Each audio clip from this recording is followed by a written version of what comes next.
Huwag masyadong maging masaya dahil kung promoted ka ngayon, sasampahan ka naman ng patong-patong na kaso. Hindi pa nga raw nag-iinit ang newly promoted star rank officer ng Philippine National Police. Tila problema raw agad ang kakaharapin ng CIDG Director General na si Nicolas Torre III matapos ang tila kumpirmasyon at ebidensyang hawak di umano ni Senator Amy Marcos na magpapatunay na illegal ang ginawang pag-aresto sa dating Pangulo at ang mga taong involved sa di umunay transaksyon na ito na involve ang government officials ay maharap sa patong-patong na reklamo. Ito ang breaking news ngayong araw kung saan kinumpirma na kasabay ng promotion ni General Torre bilang star rank official ng PNP. Tila problema raw ang kakaharapin ng controversial na pulis.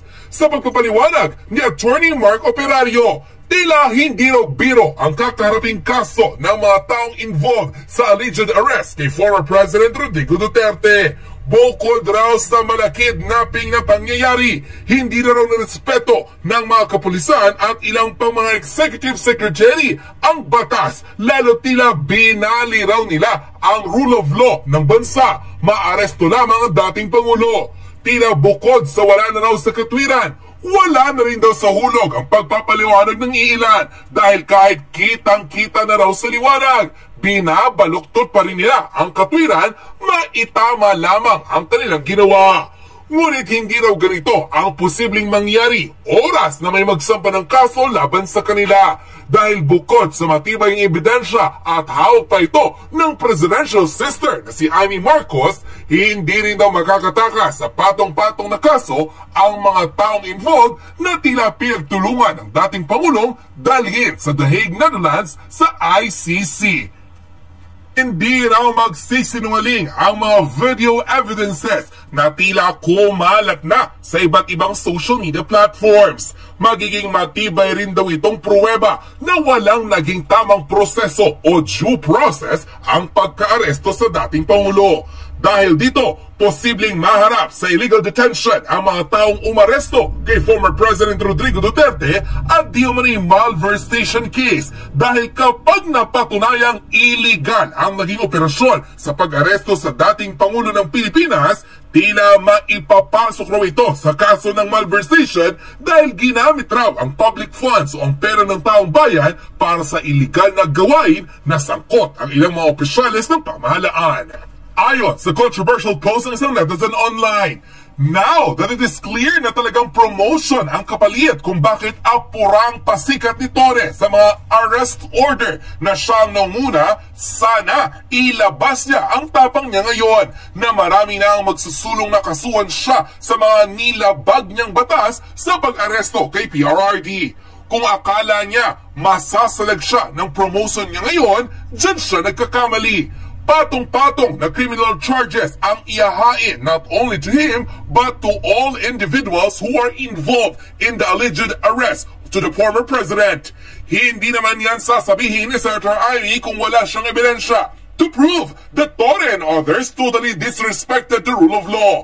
Una, serious illegal detention or in other words, kidnapping ang ginawa kay PRRD.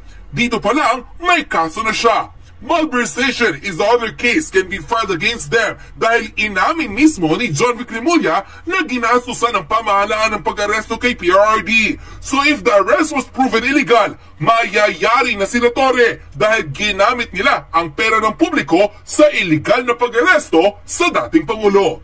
So don't be so happy, General Torre, dahil kahit promoted ka ngayon, kaso naman ang kakaharapin mo. Unquote.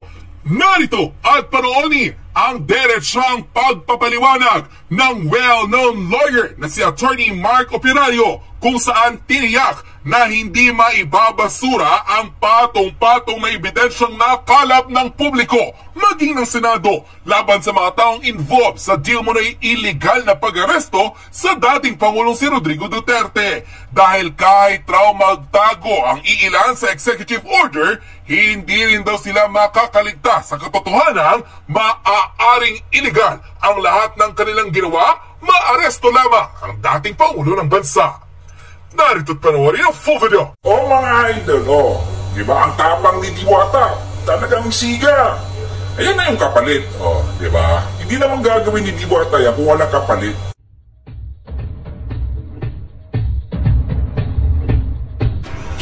Ang tanong ng maraming Pilipino, ngayong alam na natin na iligal ang pagkaka-aresto kay Rodrigo Duterte, pwede daw bang kasuhan o managot ang mga taong responsable dito? Sino-sino ang mga pwedeng kasuhan? Pwede bang ma-impeach si BBM ng dahil dito? At ano ang kanilang mga pananagutan? At paano ang proseso na ito kung mangyari man ang impeachment na ito? Talakayin po natin yan. Sa aspeto po ng pananagutan doon sa Criminal Act of Kidnapping, yung kaso na yan ay inaaresto pa lang si Rodrigo Duterte doon sa eroplano, ay sinabi na agad niya kung ano yung posibleng kaso ng mga aaresto sa kanya. Sinabi na niya that is serious illegal detention. In layman's term, yan po ay kidnapping. Malinaw na malinaw pa po ang isip ng ating Pangulo bilang isang dating prosecutor. Alam niya na agad kung ano ang potensyal na kasong kakaharapin ng mga aaresto sa kanya. Bukod po dito sa kidnapping, ano pa po ang mga pwedeng kaharapin na kaso nitong mga tao na ito na gumawa nito sa kanya. Pwede pa po silang kasuhan ng violation of Anti-Graft and Corrupt Practices Act at saka po yung malversation or yung paggamit ng pondo ng pamahalaan. Bakit ko po sinabi pati yung kaso ng malversation other than the Anti-Graft and Corrupt Practices Act? Meron pong isang importanteng tanong akong hinihintay noon dito sa investigasyon sa Senado na sa tingin ko hindi nasagot ng maayos. Sa interview po ni Secretary Remulla, inamin niya na ang pondo na ginamit sa pag-hire ng pagkuha o pag-charter ng eroplano ay galing sa Office of the President. Ang tanong, anong item sa budget ng Office of the President kinuha ito? Imposible naman kasi merong specific line item doon na nakalagay na for rent ng eroplano o for kidnapping. So most likely ito ay ginamit sa isang general fund na pinagmulan kagaya po ng confidential fund. Dahil po ibinulgar na ni Secretary Remulla na ito ay galing sa Office of the President yung pondo na ito at most likely ito ay galing sa confidential fund. Hindi na siya confidential kasi nahayag na siya sa publiko yung pagkakagamit nito. Kung ang pera ng gobyerno ay ginamit mo sa paggawa ng krimen, kagaya ng kidnapping, may dagdag ka pang pananagutan dahil hindi na po public use yung ginamit mo doon sa public fund. Ang kidnapping po ay hindi po yan public use. Yan po ay isang krimen at dapat may managot sa kanila. Paano naman daw po sila kakasuhan? Ang presidente po hindi po pwedeng kasuhan sa kasalukuyan sapagkat siya po ay mayroong immunity. Subalit yung kanyang mga cabinet secretary at iba pang lumahok dito ay po pwede pong sampahan ng kaso sa Office of the Ombudsman dahil sila po ay salary grade 27 na pataas at ang jurisdiction po sa kanila ay nasa Ombudsman na. Ano mangyayari sa Pangulo? Pwede pong siya ay masampahan ng hiwalay na kaso ng impeachment. Sino po ang po pwede mag-file ng complaint? Any private citizen can file a complaint.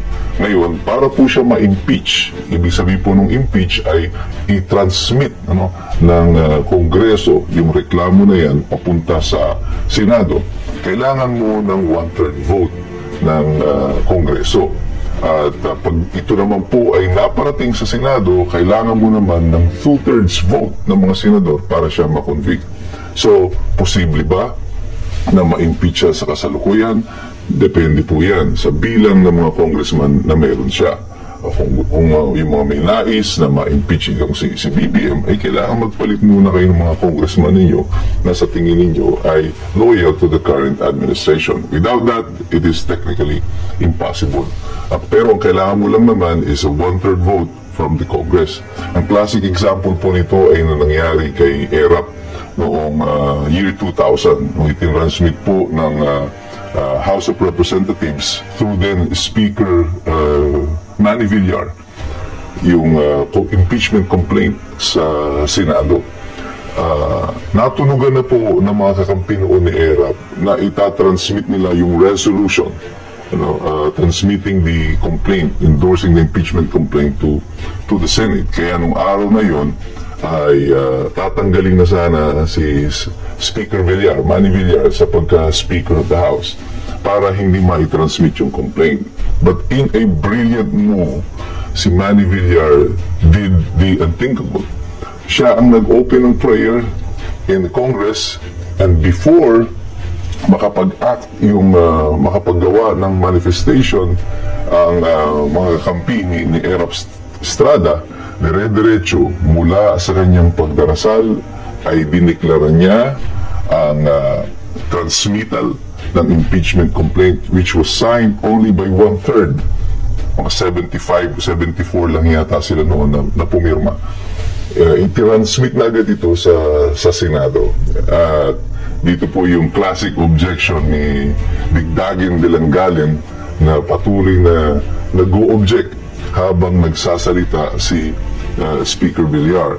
And rightfully so, after na i-transmit ito officially ng House sa Senado, ay bumaba si Manny Villar as Speaker of the House. So ibig sabihin ito, kahit majority ng congressman ay nasa kanila, for as long as you have this 1/3 vote, pwede po na mai-transmit ang impeachment complaint sa Senado. But reality will dictate. Ito ang katotohanan. Unless there is a drastic change in the Constitution or yung pagka-komposisyon ng House of Representatives at Senado, any talks of impeachment will be futile. At its current composition, imposible na po yan. At naka-recess naman po pareho ang Kongreso at ang Senado. Ano ibig sabihin ito? Ang eleksyon ito, kung matuloy man po ito ang magdidikta ng kung saan papunta ang administrasyon na ito at ang ating bansa. Kung mayroon bang magaganap o mangyayari sa atin pagkatapos nitong halalan na ito. Subalit ako ay nagtitiwala sa ating mga kababayan na sa pamamagitan ng mga tamang impormasyon nito, tayo makakagawa ng tamang desisyon. Ito nga po yung dahilan kung bakit tayo gumagawa ng mga video na kagaya nito, upang ma-educate po yung ating mga kababayan. Makagawa tayo ng ating tamang mga konklusyon. Noong pong 1983 nang pinatay si Ninoy Aquino, ako po ay third year high school pa lang noon. At ang unang tanong ko noon, nung nakita ko sa TV na pinatay, binaril si Ninoy Aquino sa tarmac, ang aking tanong, sino si Ninoy Aquino? Bakit hindi ko siya kilala? Wala akong nabasa tungkol sa kanya. Sa katotohanan, simula anong panahon ng martial law na yun, ako'y elementarya, lahat ng textbooks, lahat po ng articles tungkol sa mga naganap prior to martial law, during martial law, ay hindi po tinuturo sa aming mga kabataan. Kaya po kami ay nanatiling mangmang sa kung sino siya. At natutunan ko po kung sino si Ninoy Aquino sa pamamagitan po ng mga lumang magazine. Doon po sa bahay ng lolo ko, may mga nabasa akong lumang magazine ng reporter. At doon ko po inaral kung sino si Ninoy Aquino, kung ano yung first quarter storm, ano yung naganap, yung mga rally. At dito po napatunayan talaga that history is written by the victors. At sa kasalukuyan po, mahirap pong gawin iyan ng mga namumuno na itago pa ang katotohanan with the advent of the internet, at marami pong mga tao ngayon na naghahayag, at sumasali po tayo dito ngayon sa nagpapahayag ng katotohanan. Hindi po natin intensyon na manakit, hindi natin intensyon na basta-basta manira. Ang gusto natin is to inform the people, sapagkat mahirap makialam ang walang alam. Magandang umaga po sa inyo. God bless us all. God bless the Philippines. At mabuhay po ang Republika ng Pilipinas.